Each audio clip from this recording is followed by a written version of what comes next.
যে মানুষটা আমার সাথে ভীষণ অন্যায় করেছিল, পুরো পৃথিবীর কাছে সে একজন চমৎকার মানুষ। প্রথমে খুব অবাক হয়েছিলাম কথাটা শুনে। পরে বুঝতে পারলাম মানুষ তার ভুল পাল্টে ফেলতে 1 মিনিটও সময় নেয় না।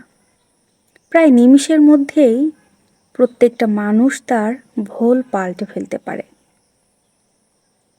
তাই যে মানুষটা আমার সাথে চরমভাবে অন্যায় করেছিল, ঠিক সেই মানুষটাই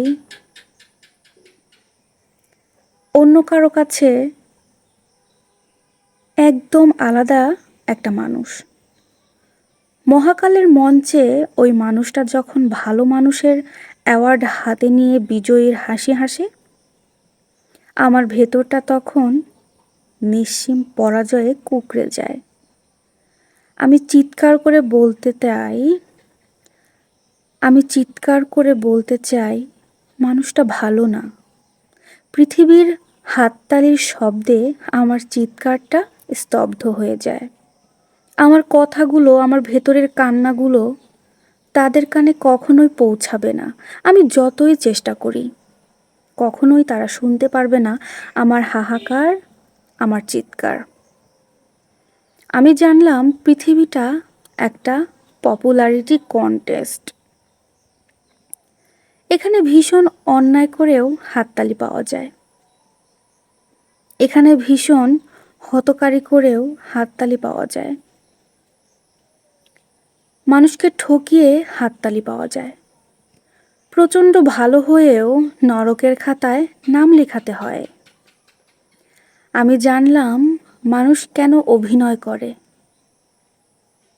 আমি জানতে পারলাম মানুষ কেন ভুল পাল্টায়, মানুষ কেন অভিনয় করে, কেন মুখোশ পরে থাকে, কেন মানুষ মুখে এক কথা বলে আর অন্তরে আরেক কথা রাখে, কেন মানুষ এক মুহূর্তের জন্য নিজের সত্যিকারের সত্তাকে সামনে আনতে পারে না। আমি জানলাম নশ্বর এই পৃথিবীতে টিকে থাকার জন্য মানুষ সব কিছু করতে পারে, সব। আমি জানলাম মানুষ এই পৃথিবীতে টিকে থাকার জন্য মানুষের সাথে অন্যায় করতে পারে, অত্যাচার করতে পারে। আমি জানলাম এই পৃথিবীতে টেকার জন্য মানুষ সব কিছুই করতে পারে। হ্যাঁ, সব কিছুই করতে পারে।